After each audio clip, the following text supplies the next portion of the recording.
Everyone, आज के इस लेक्चर में हम एरिया ऑफ सर्कल के बारे में पढ़ेंगे कि एरिया ऑफ सर्कल कैसे निकाला जाता है। ये कुछ बच्चों का डाउट है, तो उसी डाउट को क्लियर करने के लिए वीडियो बना रहा हूँ मैं। तो सबसे पहले जो एरिया का कॉन्सेप्ट है बेटा, वो समझना होगा कि एरिया का कॉन्सेप्ट, जैसे अब आपके पास अगर कोई नोन फिगर है, मान लीजिए जैसे ये रेक्टेंगल है, ठीक है, तो इसका एरिया आप जानते हैं कि लेंथ इंटू ब्रीथ, ठीक है भाई, लेंथ इंटू ब्रीथ। ऐसे सर्कल है तो पाई आर स्क्वायर है ना, या स्क्वायर है तो साइड स्क्वायर, कोई ट्राइंगल तो 1/2 बेस इंटू हाइट, जो भी है। तो इस प्रकार के नोन फिगर का आप एरिया जानते हैं। तो यहाँ पे हमको बात करना है सर्कल के एरिया पे। तो एक बात ये देख लें कि मान लीजिए आपके पास कोई ऐसा फिगर आ जाए, अननोन फिगर, मान लीजिए इस टाइप का आ जाए, इस टाइप का कोई कर्व आ गया और ये ऐसे ये घिरा हुआ है, मान लीजिए ये x = a है और ये x = b है। ये एरिया अगर आपको फाइंड करना हो, ये एरिया अगर आपको फाइंड करना हो तो कैसे फाइंड करेंगे? तो इसको जो फाइंड करने का जो तरीका होता था, ये होता था कि इसको बहुत छोटे छोटे पीसेस में तोड़ लेते थे, ऐसे बहुत छोटे छोटे पीसेस में काट ले। इतने टुकड़े, बहुत सारे टुकड़े करने पड़ते हैं, लाखों टुकड़े, या कह सकते हैं इनफाइनाइट टुकड़े। प्रैक्टिकली तो आप इनफाइनाइट टुकड़े कर नहीं पाएंगे, तो ऐसे बहुत छोटे छोटे टुकड़े कर लेते हैं। तो हर टुकड़ा आप देख पा रहे होंगे रेक्टेंगल की तरह दिख रहा है। पूरा पूरा रेक्टेंगल तो नहीं है, बट लगभग रेक्टेंगल की तरह है। तो हर टुकड़े का एरिया निकाल लेते हैं। जैसे इसका पहले इसका एरिया निकाल लेंगे, मान लीजिए आ गया A1, फिर दूसरे टुकड़े का एरिया निकालेंगे लेंथ इंटू ब्रीथ से, तो आ जाएगा A2।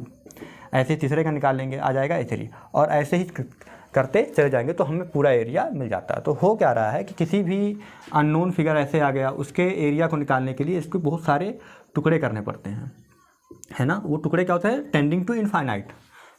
टेंडिंग टू इनफाइनाइट मतलब बहुत ज़्यादा टुकड़ा, है ना। जितना ज़्यादा टुकड़ा करेंगे उतना ही एग्जैक्ट एरिया आएगा।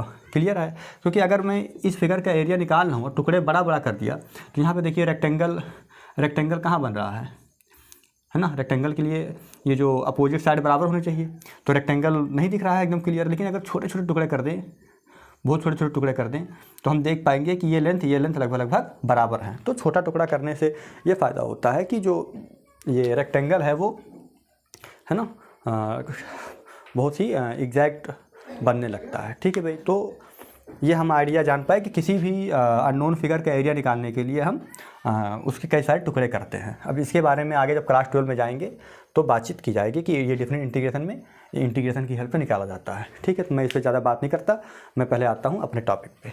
ठीक है,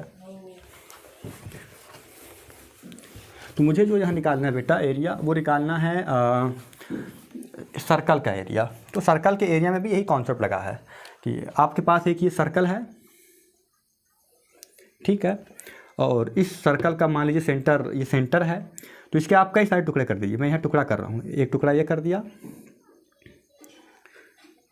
2 टुकड़े, 3, 4, 5, 6, 7, एक ये 8, एक ये 9, एक ये 10 टुकड़े कर देते हैं। ठीक है, 1, 2, 3, 4, 5, 6, 7, 8, 9, 10। आप चाहे कितने भी कर सकते हैं, मैंने छोटे छोटे 10 टुकड़े कर दिया। आप चाहें तो यहाँ पे बहुत सारे से टुकड़े होंगे, बहुत सारे इनफाइनाइट टुकड़े। अब एक्चुअली इनफाइनाइट टुकड़े प्रैक्टिकली हम कर नहीं पाएंगे, तो हमने यहाँ पे समझने के लिए 10 टुकड़े कर दिए। ठीक है भाई। अच्छा, एक बार और आप जानते हैं कि अगर ये सर्कल है जिसका रेडियस r है, तो जो इसका सर्कमफेरेंस होता है वो होता है 2πr। क्या होता है? 2πr। ठीक है भाई, 2πr होता है। अब देखें, अगर मुझे इसका एरिया निकालना है, तो अगर मैं इन सभी टुकड़ों, ये 10 टुकड़े हुए, इसके 10 टुकड़ों का एरिया निकाल के जोड़ दूं तो मेरा एरिया निकल जाएगा इस सर्कल का एरिया। ठीक है भाई, मैं मान के चलता हूँ कि इस सर्कल का जो रेडियस है वो कितना है? r है। रेडियस कितना है? r है, रेडियस r है। तो अगर इस पूरे सर्कल का एरिया निकालना है बेटा आपको, तो आप ये इन टुकड़ों का एरिया अलग अलग निकाल के आप जोड़ दो तो हो जाएगा। तो अब इन टुकड़ों को मैं सेट करता हूँ एक तरीके से, देखिएगा कैसे सेट करता हूँ। इन टुकड़ों को मैं रेक्टेंगल के फॉर्म में सेट करूँगा। जैसे पहला टुकड़ा उठाता हूँ, 1 वाला, ये टुकड़ा उठाता हूँ और इसको ऐसे सेट कर दिया। यहाँ देखेंगे,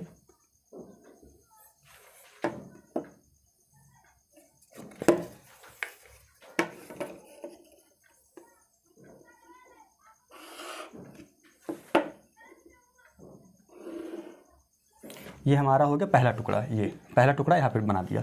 दूसरे टुकड़े को उल्टा, इसके उल्टा लगाएंगे, ये दूसरे वाले टुकड़े को यहाँ से, दूसरे टुकड़े को यहाँ लगा सेट कर दिया, ठीक है। ये हो गया आपका दूसरा टुकड़ा, ठीक है। तीसरे टुकड़े को फिर यहाँ नीचे लगाएंगे, तो एक नीचे से, फिर एक ऊपर से, फिर एक नीचे से, फिर एक ऊपर से, सभी टुकड़ों को कवर कर देंगे। तो ये अगला जो टुकड़ा है ये इस टाइप का, वो यहाँ लगा दिया मैंने, 3 वाला नीचे ऐसे, चौथा फिर ऊपर से आएगा,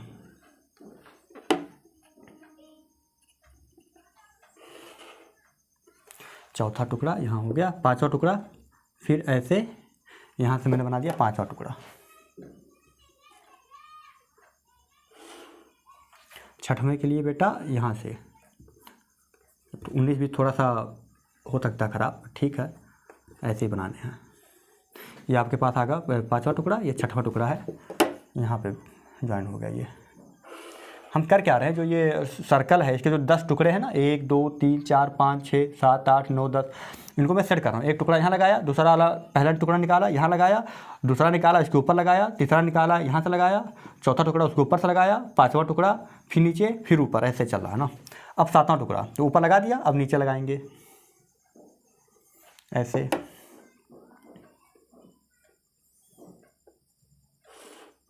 तो ये हो गया 7वां।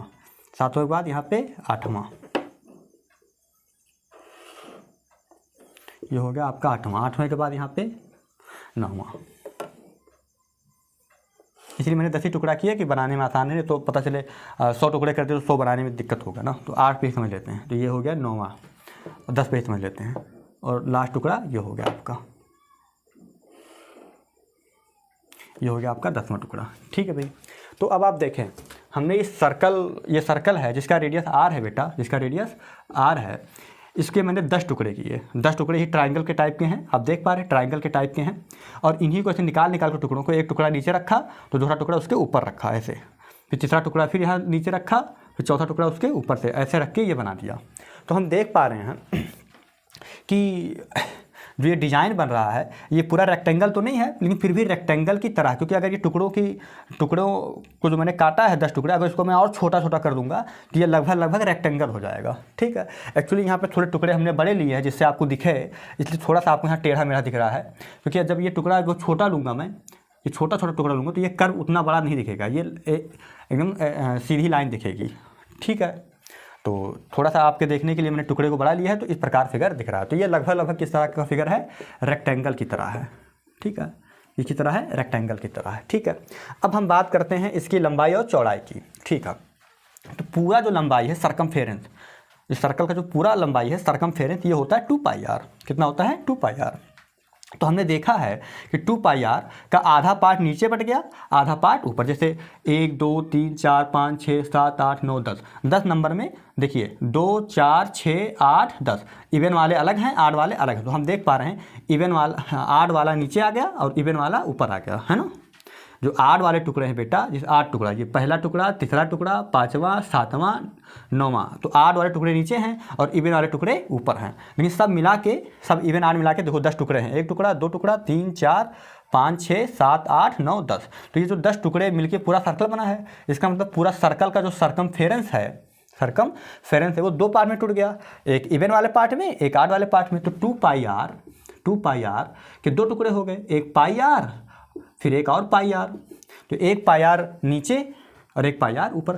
भाई इन्हीं से बना है, जिसमें मान लीजिए पहला टुकड़ा का ये वाली लंबाई तो यहाँ की इस लंबाई के बराबर है, फिर पहले के बाद तीसरा टुकड़ा की ये लंबाई तीसरे की इस लंबाई के बराबर है, फिर 5वां का ये लंबाई, तो 5वें का ये लंबाई, 7वां वाला ये लंबाई, 7वां ये लंबाई, फिर 8वां 9वां ये लंबाई और 9वें का ये लंबाई, ठीक है। तो हम देख पा रहे हैं कि आड वालों का पूरा लंबाई ले लिया, ये लंबाई ये और ये मिलके यहाँ कवर हो गए। अब जो बच रहे हैं बेटा ये वाली लंबाई, अब देख पा रहे हैं आप, मैं इसको ऐसे कर दे रहा हूँ, ये वाली लंबाई तो ये यहाँ चली आई, फिर ये वाली लंबाई ये यहाँ चली आई, फिर ये वाली लंबाई ये यहाँ चली आई, फिर ये वाली लंबाई ये यहाँ चली आई, और फिर 10 वाली लंबाई ये वाली, यहाँ चली आई। तो इस प्रकार ये पूरा कवर हो गया, ये कवर हो गया। तो ये पूरा कितना कवर हुआ, 2 पाई आर। तो ये 2 पाई आर ही बेटा आधा नीचे कवर हुआ, आधा ऊपर कवर हुआ। तो मैंने कहा 2 पाई आर 2 पार्ट में बट गया, पाई आर और पाई आर। तो 1 पाई आर नीचे चला गया, 1 पाई आर ऊपर चला गया। तो इस प्रकार हमारी लंबाई कितनी हो गई, पाई आर। अच्छा, क्योंकि इस सर्कल का जो रेडियस है वो आर है, तो ये क्या हो जाएगा, ये सेंटर है, तो ये भी रेडियस आर, ये भी रेडियस, सारे जो लाइनें हैं ये सब क्या हैं, रेडियस हैं। तो ये भी क्या होगा, आर। टुकड़ा निकाला तो ये आर, ये आर, तो ये भी क्या होगा, आर। तो रेडियस कितना हो गया, आर, आर हो गया। तो रेक्टेंगल जब होता है, ये मान लीजिए कोई रेक्टेंगल है, ये इसकी लंबाई है तो सामने भी लंबाई होती है, और चौड़ाई है तो ये भी सामने भी चौड़ाई होती है। तो एरिया क्या होता है, एरिया होता है रेक्टेंगल का length into breadth, length into breadth. तो यहाँ पे एरिया क्या हो जाएगा, area, area of rectangle, area of rectangle. और जो ये एरिया ऑफ रेक्टेंगल है यही क्या है, एरिया ऑफ सर्कल है। मतलब area of circle is equal to इस एरिया का, इस रेक्टेंगल का एरिया, मतलब area of circle is equal to area of, ये इस एरिया, इस रेक्टेंगल को, ये नहीं कि एरिया ऑफ सर्कल रेक्टेंगल के एरिया के बराबर होता है। जो मैंने इसको तोड़ के ये बनाया है, इस रेक्टेंगल का एरिया, एरिया ऑफ रेक्टेंगल है ना, इस रेक्टेंगल का। तो यहाँ पे क्या हो जाएगा, लेंथ इंटू ब्रेथ। तो लेंथ कितना है बेटा, एल इंटू बी होता है। तो यहाँ पे एल कितना है, पाई आर, भाई लंबाई कितना है, पाई आर, और चौड़ाई आर। अब ये एकदम एग्जैक्ट रेक्टेंगल नहीं है, लेकिन जब इसके टुकड़े बहुत छोटे छोटे करेंगे तो ये लगभग एग्जैक्ट रेक्टेंगल की तरह दिखेगा। क्योंकि जो ये कर्व दिख रहा है ना आपको, ये बड़ा लिया हूँ तब दिख रहा है, लेकिन जब ये सर्कल ले लिया और ये सेंटर, ये छोटे छोटे टुकड़े लूँगा, छोटे छोटे टुकड़े, तो ये लंबाई आपको कर्व की तरह नहीं दिखेगी, सीधी लाइन दिखेगी। ठीक है, तो ये हो गया लंबाई पाई आर और चौड़ाई आर। तो ये हो जाएगा बेटा आपके पास पाई आर स्क्वायर, गुणा करने पे। तो यही है ना स्क्वायर यूनिट। इस प्रकार आपका इस फिगर से क्या आता है, एरिया ऑफ सर्कल। तो ये क्लास 10 के बच्चों के लिए है। ठीक है, नॉर्मल सी बातचीत थी तो मैंने कर दी। ठीक है, इसके आगे का जो मैं बात करने वाला हूँ एरिया ऑफ सर्कल पे, वो क्लास 12 लेवल का है, जिसमें हम डेफिनेट इंटीग्रेशन का यूज़ करेंगे। ठीक है, और यूज़ करके निकालेंगे। तो अगर आप क्लास 10th में हैं तो आप यहाँ तक समझ लें। अगर आप देखना चाहते हैं तो एंजॉय करने के लिए जो मैं बताने वाला हूँ इसके आगे वो देख सकते हैं, बट समझने की कोशिश ना करें, है ना। क्योंकि आपके पास अभी इंटीग्रेशन की थ्योरी नहीं आई है तो आप उसको समझ तो नहीं पाएंगे बिना इंटीग्रेशन पढ़े हुए, बट फिर भी आप देख सकते हैं इससे कि कैसे हो रहा है। ठीक है भाई, ओके। तो मैं इसको मिटा रहा हूँ अब। ठीक है बेटा, तो अब हम चलते हैं क्लास 12 वाला जो प्रूफ उस पर देखते हैं। ठीक है, ये सारे बच्चे जो क्लास 12 में वो पढ़ते हैं, बहुत ही आसान सी बात है। इधर देखा, ये आपके पास एक कर्व है x square plus y square is equal to r square. ठीक है, इसको बोलते हैं स्टैंडर्ड, है ना, सर्कल का इक्वेशन। इसका क्या मतलब होता है, इसका मतलब होता है कि आपका ये सर्कल है, ठीक है, जिसका सेंटर 0 0 है और रेडियस आर है। सेंटर 0 0 है, रेडियस आर है। ठीक है भाई, इसका मतलब होता है कि ये आपके पास एक सर्कल है जिसका सेंटर क्या है, 0, 0 और रेडियस क्या है बेटा, आर। तो इसी सर्कल का नाम है एक्स स्क्वायर वाई स्क्वायर। आता कैसे है, आता ऐसे ही है कि सेंटर 0 0 है, रेडियस आर है। इस पर कोई पॉइंट आप ले लीजिए पी एक्स कामा वाई, तो इन दोनों के बीच का डिस्टेंस क्या हो जाएगा, आर। बोलो भाई, ये अगर सेंटर ओ है तो ओ पी क्या हो जाएगा, आर। ठीक है, ओ पी मतलब क्या, अंडर रूट 2 पॉइंट के बीच का डिस्टेंस। तो एक्स माइनस 0 का whole square plus y minus 0 का होल स्क्वायर बराबर आर। दोनों तरफ का स्क्वायर कर दो, ये पहले ऐसे छोड़ दो, x square plus y square, क्योंकि एक्स में से 0 जाएगा तो एक्स ही रहेगा, वाई में से 0 जाएगा तो वाई ही रहेगा, वाई स्क्वायर बराबर आर। दोनों तरफ का स्क्वायर करने पे x square plus y square बराबर आर स्क्वायर। तो ये आ गया ना। तो अगर सेंटर 0 0 है, रेडियस आर है, तो कोई पॉइंट ले लिया तो इस सर्कल का इक्वेशन आ गया। कभी भी अगर ऐसा कोई इक्वेशन लिखा हुआ हो तो आप समझ जाएं कि इस सर्कल का इक्वेशन है जहाँ रेडियस आ रहा है। ठीक है, अगर आपके पास ऐसा आ गया x square plus y square बराबर 5 का स्क्वायर, या जिसका मतलब है कि सेंटर 0 0 रेडियस 5 है। क्या बात में आई नहीं आई? तो हमें निकालना है बेटा x square plus y square बराबर आर स्क्वायर। एक सर्कल है जिसका रेडियस आर है, उसका एरिया निकालना। तो इसका एरिया क्या हो जाएगा, पाई आर स्क्वायर। अब कैसे होगा ये देखा। तो यहाँ तक की बात हो गई, तो मैं इसको मिटा दे रहा हूँ ना, मैं इसे मिटा दे रहा हूँ क्योंकि भी मुझे जगह की ज़रूरत पड़ेगी।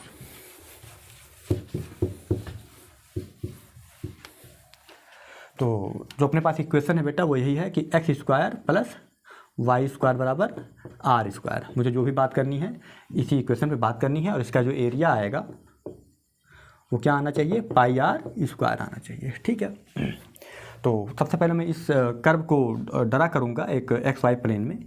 ये आपका एक्स वाई प्लेन है, एक्स वाई प्लेन है। अब चूँकि जो ये सर्कल है उसका सेंटर 0 0 है, तो ये आपका वर्जिन होता है, तो इसका जो पॉइंट होता है ओ वो होता है 0, 0। मैंने यहाँ पे एक सर्कल ऐसे ड्रा कर दिया, ठीक है। तो जो मैंने ड्रा कर दिया तो आप देख पा रहे हैं सर्कल के 4 टुकड़े हैं। कितने टुकड़े हैं?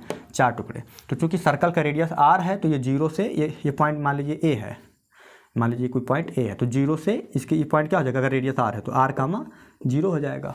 r कामा, भाई रेडियस r है ना, तो पूरी दूरी r, ये हो जाएगा r कामा 0। ऐसे ऊपर भी r, ठीक है। अगर मैं ऊपर की बात करूँ तो ये भी हो जाएगा x का मान तो 0 है ना, x का मान 0 है तो ये हो जाएगा 0 कामा r, है ना, कोई पॉइंट है b।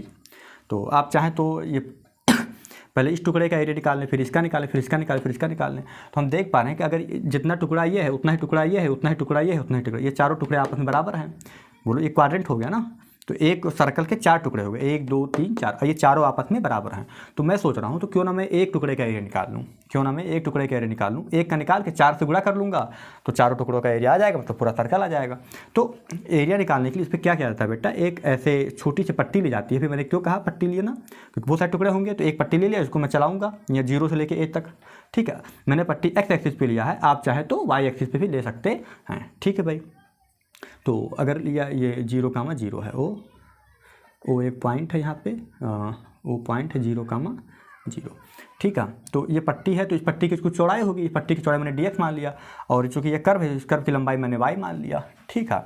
तो ये पट्टी है, ठीक है। तो इसका एरिया क्या हो जाएगा? y इंटू dx, ठीक है। तो रिक्वायर्ड एरिया, तो पहले मैं निकालता हूँ OABO का एरिया ना, एरिया ऑफ OABO, मतलब इस पूरे पार्ट का, फर्स्ट क्वाड्रेंट का एरिया, ठीक है। फिर बाद में 4 से गुणा कर लेंगे, ठीक है। तो एरिया ऑफ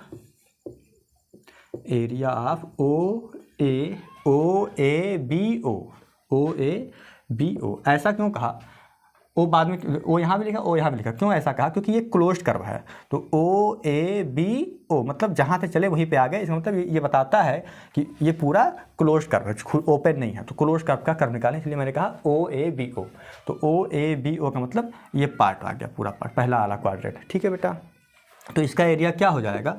इसका एरिया हो जाएगा y इंटू dx। लेकिन क्योंकि ये एक पट्टी तो है नहीं, यहाँ से यहाँ तक चलेगा, तो इसी को लिखते हैं डेफिनेट इंटीग्रेशन में, तो ये हो जाता है इंटीग्रेशन।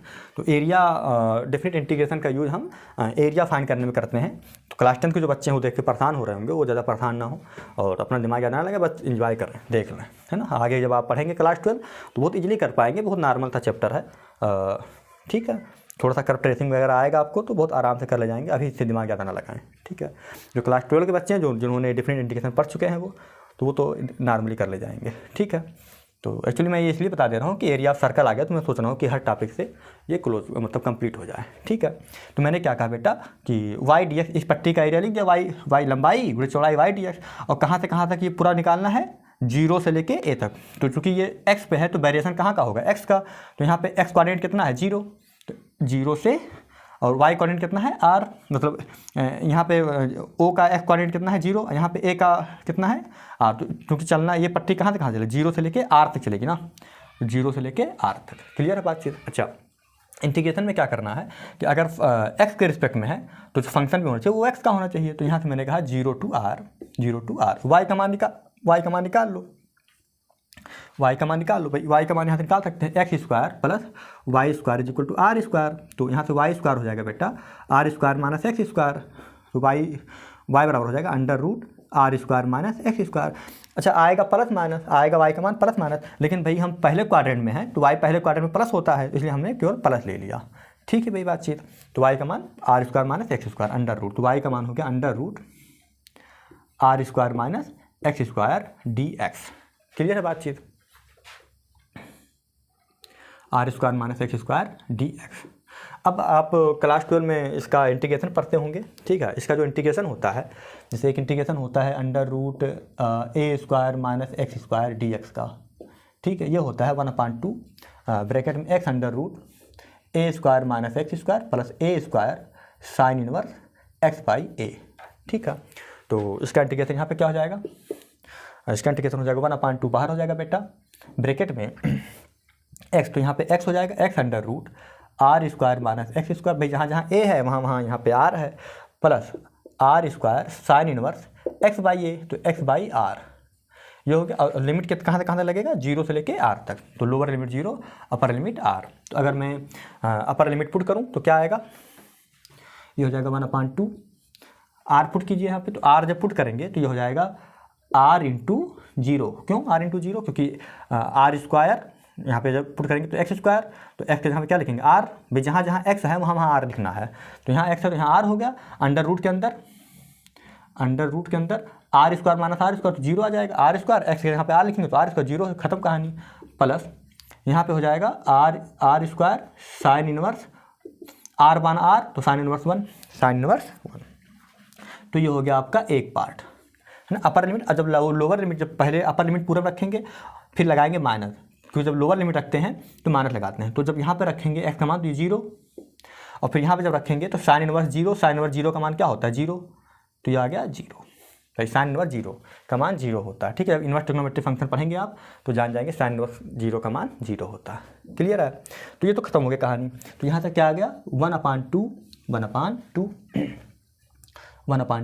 ये खत्म, बचा कितना r square sine inverse 1, sine कितने का मान 1 होता है, तो साइन 90 का मान, और साइन 90 माने π/2, तो ये हो जाएगा π/2, साइन 90 को ही π/2 कहते हैं बेटा। ठीक है, तो π/2, तो हम देख पा रहे हैं ये आपका जो आया वो आया πr²/4, πr²/4 ये आया एरिया ऑफ OABO। क्लियर है बातचीत, तो यहाँ तक आप देख लें। ठीक है, मिटाऊँ इसको। अब आप देखें जो लास्ट बात है,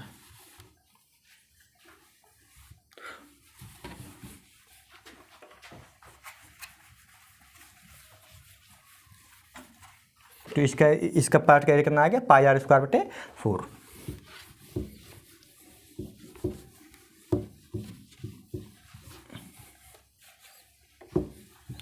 अब देखिए रिक्वायर्ड एरिया ना, तो एरिया ऑफ सर्कल, तो रिक्वायर्ड एरिया क्या है, रिक्वायर्ड एरिया ये हो जाएगा 4 टाइम एरिया ऑफ OABO,